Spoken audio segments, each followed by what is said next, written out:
Hi, I'm Michael Santos with prisonprofessors.com, and I want to thank you for being a part of our community.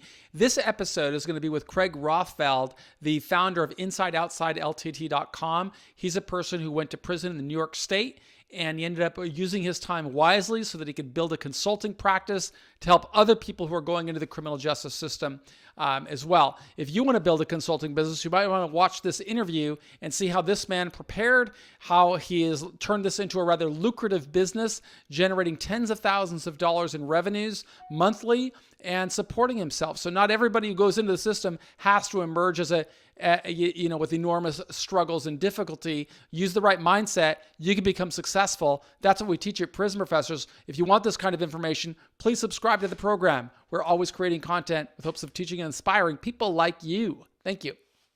Super enthusiastic at the Prison Professors to be introducing you to Craig Rothfeld. He is a man who served some time in prison, but didn't let that stop him. Instead, he emerged successfully building a business to help more people understand some of the challenges of doing time inside the New York State prison. Did I represent that correctly, Craig? That's a good representation, yes. Craig, I'd love to hear how you got started in your company. What's the name of your company and how did you get started? Michael, the company name is Inside Outside Limited, and without making you or the listeners' ears bleed too much, I think if I just start back on kind of like what ultimately led me to the criminal justice system, it'll really tie it up into a nice, neat bow. I'm 49 years old. From 2002 to 2012, 10 years, I built, ran, and ultimately lost a institutional financial services company. I had a former partner, and we did a lot of amazing things. We built a very large company, 46 million in revenues, 5 offices, and after the financial crisis hit, I was forced to make some decisions, and I made some horribly bad choices. I'm always careful to say that they're not mistakes. These were conscious choices. I had other options, and unfortunately, those choices were, ultimately led to me being indicted. They were the wrong decisions. I broke the law, and I've always taken responsibility. So we shut the business down January 2012, and I was barred from the industry, which deservedly so, and I started my life over. 25 months later, in February 2014, I was indicted by the Manhattan District Attorney's Office. And really that day, February 14th, 2000 and what year was it? February 6th, 2014 is when the journey started. I was indicted. I spent 4 days in the Tombs over the weekend downtown after, bail was issued by the judge. We posted bail and got out. And when I got out, I probably made one of the single most important decisions I've ever made in my entire life. I hired Mark Agnifilo as my attorney. And that is where Inside Outside, unbeknownst to me at the time, really started. I spent 22 months defending myself before I accepted a plea and went in December 2015. And I spent all 22 months researching every single thing I could about the Department of Corrections. My feeling was I was going to be my own best advocate. I'm a student. I always love learning. And I took advantage of every public piece of information was out there. I interviewed people, former inmates and prisoners, both in medium and maximum security prisons. I met former correctional officers. So I went in as armed as I could. Then I spent 18 months inside and came home with 3 notebooks, filled out information memorandums. I spent a ton of time in the law library reading case law. We had access to LexisNexis and Westlaw. And I got to journey through the system and experience a lot of different programming. And of course, I interviewed inmates every day.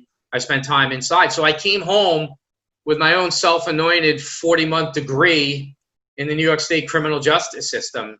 And when I got out, I went and sat with Mark Agnifilo again. And he said, look, there's some people who do this on the federal level. He knew of White Collar Advice. He knew of you guys. There's a couple others. He said, no one has built this to any sort of scale or companies like yours in New York State. You need to do this.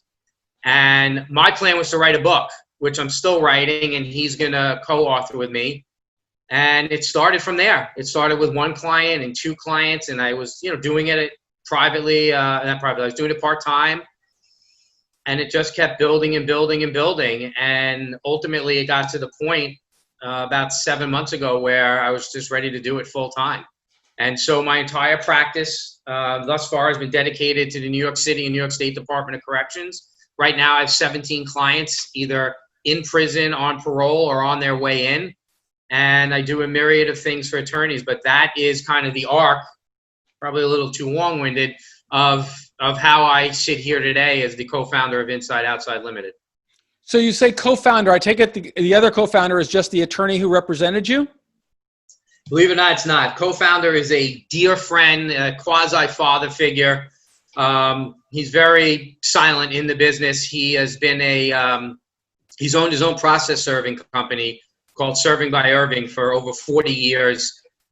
Pristine reputation, exquisite business, and has had 40 years worth of working relationships with some of New York City's and the country's most prominent attorneys. And so I had him join me from just having an older person who's lived longer than me, advisory, his relationships, and it's just wonderful to have him on board.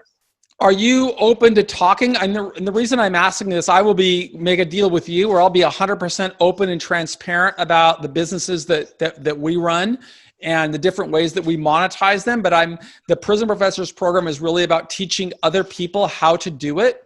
And I think that a lot of the people who are watching my program, they're in custody right now.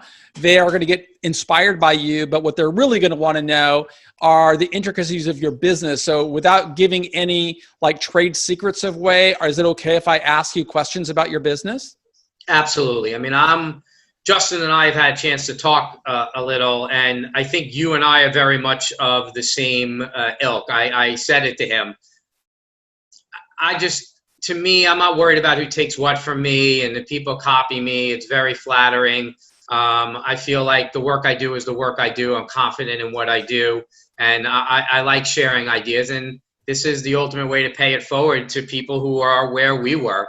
And, without hope, that's the most important thing for people inside. So yeah, I'm absolutely fine sharing that with you. Yeah, my thoughts on that, Craig, are that, right now we've got a real changing world with a pandemic going on, 50 million people unemployed, Black Lives Matters going on. I mean, people out here in society are going to have real challenges getting into the job market, but people who are incarcerated are going to have 100x more of a challenge, because right now they're not only competing against their own bad records, they're competing against other people who don't have a bad record.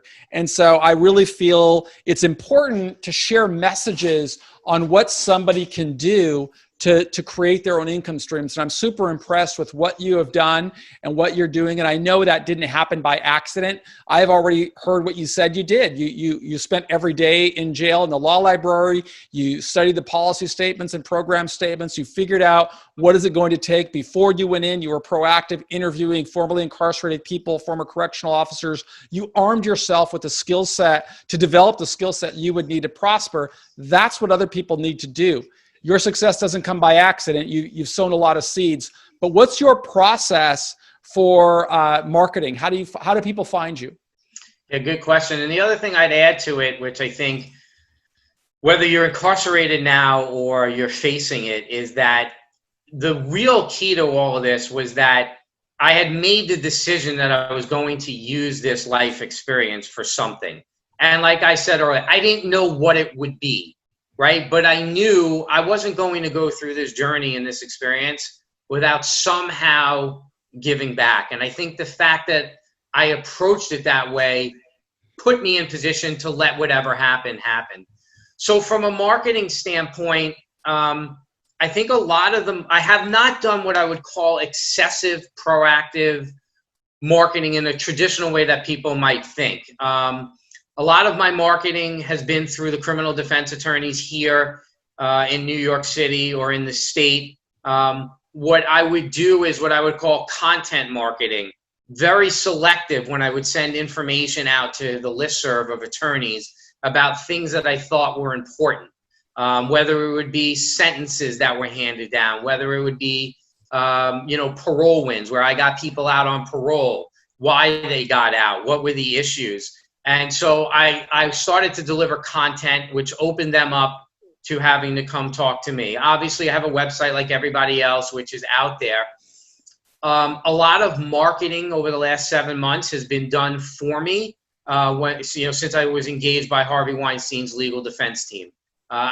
Being brought into a high-profile case like that, the marketing kind of just takes care of itself for obvious reasons. And did you solicit that client, or did they find you?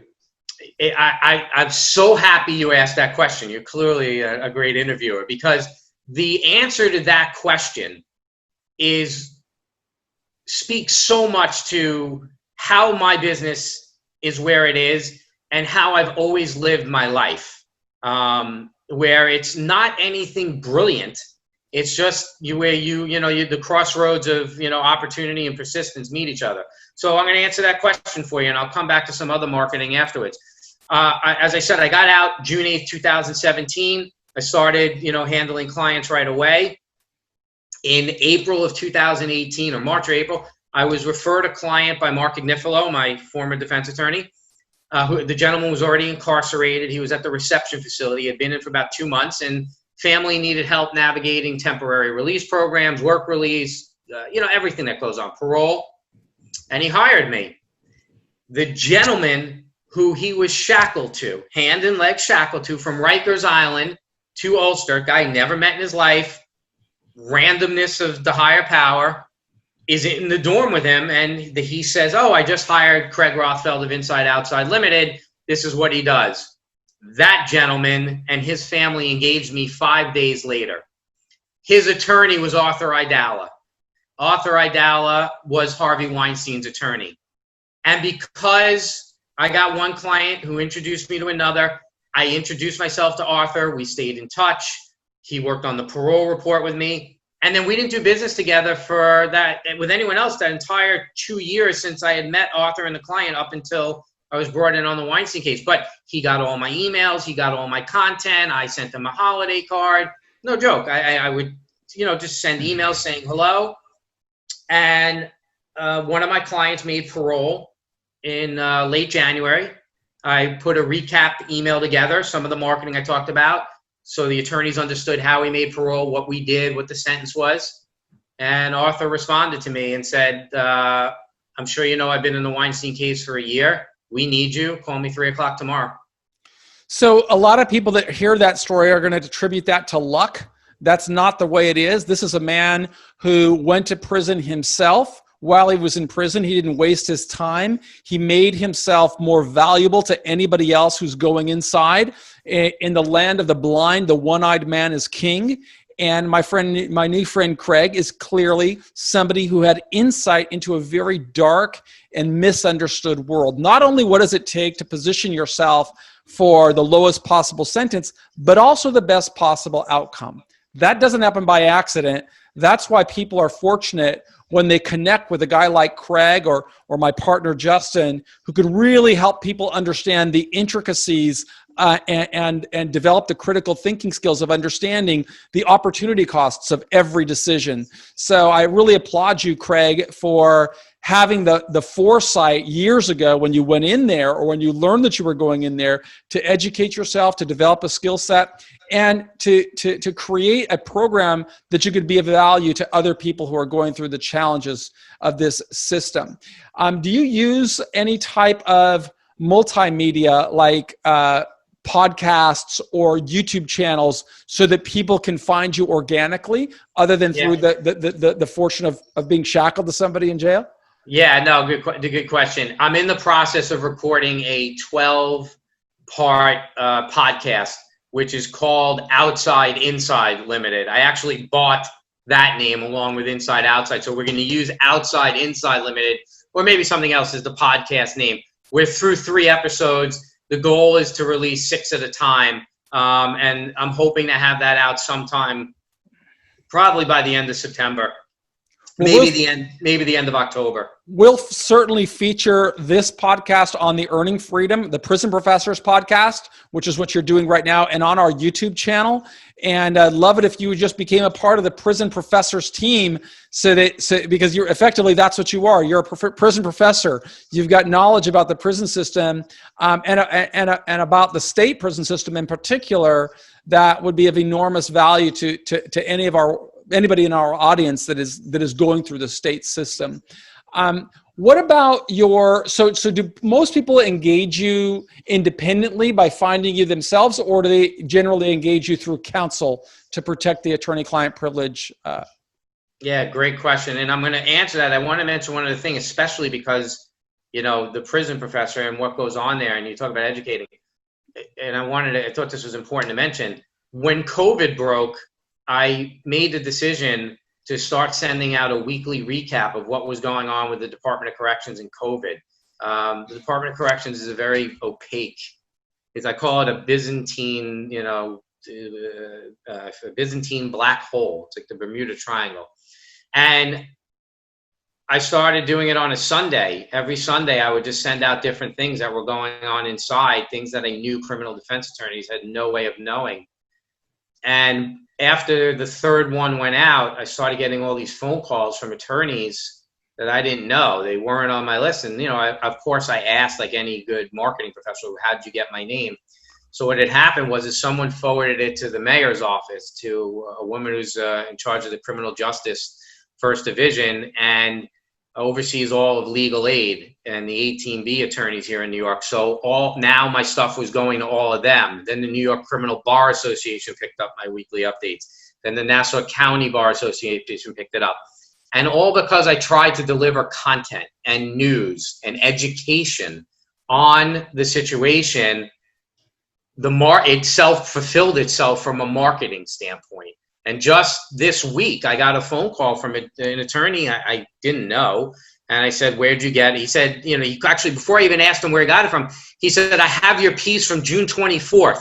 Have you written anything since then? Which is you can't ask for more. It's such a compliment. I mean, it makes me feel good. I didn't care. There's no money's coming from it, but it felt good. So, those are the sorts of things that I've been doing early on from a grassroots standpoint with marketing.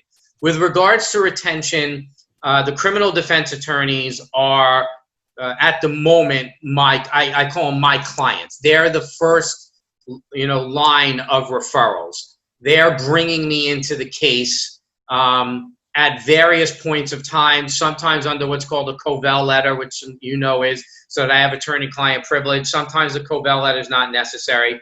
But, the criminal defense attorneys bring me in. I have gotten clients, as from other clients inside. So I've gotten referrals that way. And then I've just gotten calls from people who somehow got my contact or found me on the internet. I haven't done any proactive marketing into the prisons whatsoever. So again, I always like to give away a takeaway on what I would have learned from this man if I were still in prison. And it's the importance of doing the work without expectation of getting a reward. The first thing you got to be thinking about, if you want to be the type of guy that creates your own income stream, it all starts with bringing value. Gary Vaynerchuk, a great marketer, has a book called Jab, Jab, Jab, Right Hook, right? Give before you try to go for the close. Right. And that's what I just heard from our friend Craig, is that he produces a lot of content for free, no expectations of turning it into anything. People then see it. They want to seize the initiative. When they need something, they know who to call. And I suspect that everything he writes has his contact information, but there's probably no hard sell with it whatsoever. It's just a service that he provides. And if people want the one-on-one consultation, I have no doubt that he is very skilled and competent in being able to provide that. Is that right? Yeah. And you as you said the word value, I was saying it to myself. We both said it at the same time as you were recapping. And I think that's the critical point for people to understand here, is that people can like you. I am no doubt people like you, people like me. But if you don't provide value, if you don't provide a reason for them to want to talk to you and need to talk to you, then it doesn't translate to business. And that's right. I did the COVID thing because I thought it was a way for me to provide value. I asked for nothing. Every email said, please call me. I'm happy to spend as much time with you as possible. When I had, either submitted medical parole reports or written a writ of habeas corpus along with an attorney, I offered people to call me to understand what was going on. And I don't charge attorneys for that time. It's crazy. And very often the attorneys just call me and they know I'm happy to do it. as they're going through the process leading up to a plea, what's the implications if we do this sentence? Can he get this programming? What does it mean to plead to a B felony in New York versus a D felony in New York? So yes, it's about value. You obviously don't want to be taken advantage of, but it's about understanding it's a partnership. It's a two-way street. It's especially when it's business to B2B type of business, and mine being a business and the attorneys being a business, and getting the business from there. Well, you've got a unique insight, a unique skill set, and I'm super optimistic for you and the way that you'll be able to grow that business. What are the services that you provide to somebody who is, you'd indicated that you have a lot of clients that are currently incarcerated. What's the service that you provide to that population? Yeah, so, there are, certain ones that cut across everything, but depending on where someone hires me, as some of these services are relevant, some aren't, but if we take it kind of where's the earliest part of the journey can start, once someone accepts a plea in New York State, there's only one other stop along the way, and that's sentencing. Sentencing in New York State is vastly different than in federal. The day you're sentenced, you go to prison. So you go into court, you're being sentenced, you're going through the side door. And in New York State, sentencings only happen in one of two ways. You have a plea, which is a promised sentence for a plea, so you know what you're getting unless you screw up between the plea and sentencing, or you lost at trial and the judge is going to hand down the sentence that day. So if I'm engaged before someone goes in, it could be to help with a pre-sentencing report because we don't know what the judge's decision is going to make. It's preparing the inmate to go in. It's preparing the family to go in. A lot of it is very qualitative, like here's what's going to happen day one. Here's what's going to happen night one. Here's what's going to happen day two. Here's what's going to happen night two. I call it the first 90 days. The journey of the first 90 days is something I want to get everyone comfortable with because, yes, there's going to be curveballs in there. We both know that. There's nothing hard. Prison is prison. But I try to demystify the entire process for them. So as things happen to them, they're aware of it. They're like, oh, wow. They remember that I told them, right? And it reduces their anxiety when they're on that bus ride and I tell them this is what's going to happen on that bus ride. So that's a lot of what I do. I work on gathering support letters before people go in, which I may need for a parole report or a work release program because it's so much easier to galvanize all the supporters on the way in, right? That's the height of when everyone cares. So rather than having to go chase people down a year later or 2 years later, I do a lot of forward work before people go in. And I'm always asked to comment what the attorneys are going to say to the judge. The attorneys want to know what's critical to get on the record. Sentencing minutes in New York State are critical for parole cases. So there's a lot of nuances. In the Weinstein case, this is public information. I'm not saying anything that's not public there. I submitted a brief under seal regarding healthcare facilities in New York State. I mean, I won't get into the specifics. So there's so many different things you can do. Once they're in, it's advocacy work. It's making sure they get the right medications. It's trying to get them to a good facility. It's just answering all the questions. How does the family set up the phone account? How do they get them commissary? All sorts of issues that can come up. And in building a business like that, I suspect that you have many different pricing mechanisms and strategies because there are such a demand on your time, and some of it is not scalable. Much of it is something that you have to offer personally. What is the range that somebody should anticipate paying if they call your firm? Yeah, and you're right. I mean, there are services that I can quantify that I know, and I charge a flat fee. Everybody has different opinions on things.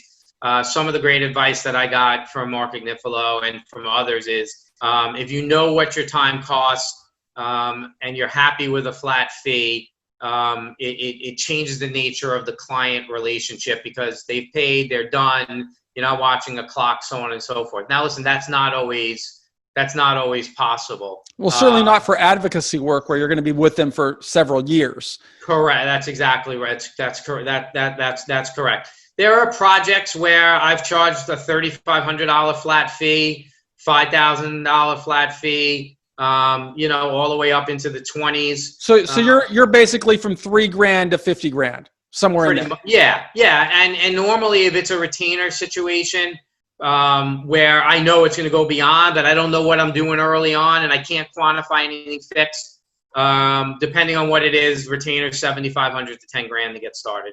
So the important thing, if somebody wants to learn about being an entrepreneur in a service-oriented business, is what I'm learning from Craig is that you kind of have to have an understanding. There are only so many hours in the day, right? There's only so many hours in the week that you can bill. And a lot of the vast majority of your time, like the time we're talking right now, it doesn't generate a dollar. Right? But this work is what brings people in. And so sometimes people flip out when they say, oh my God, you're charging, $200, $300, $500 an hour. What they don't realize is what Craig really has is a practice. It is a practice that he has to continue to invest upon in order for him to be able to bring the enormous value that he provides to a client. Remember all of the years that he spent inside of a jail and prison learning about the system. You're going to derive the benefit from that, even though you didn't pay for that. So if you paid $3,000, what you're really paying for the thousands of hours that he invested to become the best in the world at what he does. And you can see he's very personable. He'd be a great guy to work with. And that's why I'm glad that he is so open in sharing his story with our audience at Prison Professors. And certainly if we have somebody in the state of New York, we're definitely going to recommend them to Craig and his business. I appreciate that. And I think that's right. You learn the qualitative portions of the business. Is this going to be a difficult family? Is it not? Am I communicating with, 3 sisters and a father? Or is it just, the significant other or the children? Those sorts of things factor in. And you don't always get them right, but you try to do your best to assess it. And you also need to understand the scope of work. My engagements letters have a very clearly defined scope of work. I know when the things are going to happen along the journey. Not everything happens the first 90 days, so I know the gaps as well. And, you factor that all in, kind of like a little stew, and you're able to come up with what's the best pricing mechanism. Well, congratulations on doing such a good job in creating that. Do you have the types of well-defined programs that you can sell that are in a digital format, or is everything one-on-one consulting with you? Yeah, right now there's nothing digital. My desire is to work towards that. I'm not there yet. There are products that I have or requests that I get that are ideal for that. Just an example, I got a call last week and said, can you send me a letter writing template or a letter writing format?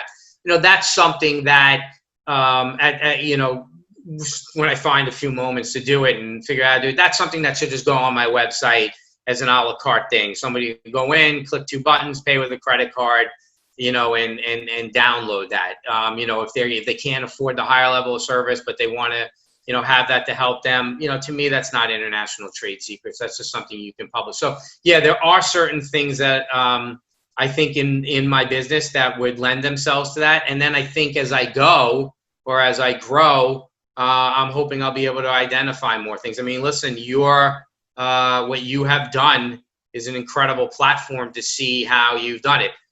When I finish the book, that'll be another thing. So, I'll have the book on there. The working title is From Plea to Parole, a 12-step guide to New York State prisons. So the content's going to come. Sure. So Craig, I really want to thank you for being so open and honest with our group. You wanted to ask some questions about what we do and how our business is structured. Is that right? Yes, I did. So I will be very happy to return the kindness, not only to you, but to help people in our universe kind of understand what we do as well and how we structured it. But why don't I because this has already gotten to be rather long, why don't I close this episode out and I'll start a new episode, part 2, where I will effectively respond to your questions or give you the high level view of what we do and respond to any questions. Would you like to do that? Yeah, I think that's a great idea. Great. That way they'll be totally separate. And I'm happy to do that for you. So let me just end this one right here. Listen to part 1 of our interview with Craig Rothfeld of InsideOutsideLTT.com. In the show notes below, you will get the links to his company and his direct contact information. We do hope that you will subscribe to the Prison Professors program, where we produce content every single day with hopes of teaching and inspiring people who are going into the system. And if we can be of help to you, please reach out to us. All of our contact information, of course, is available right in the show notes as well. The next episode will include part 2 of our interview with Craig Rothfeld of InsideOutsideLTD.com. Thank you.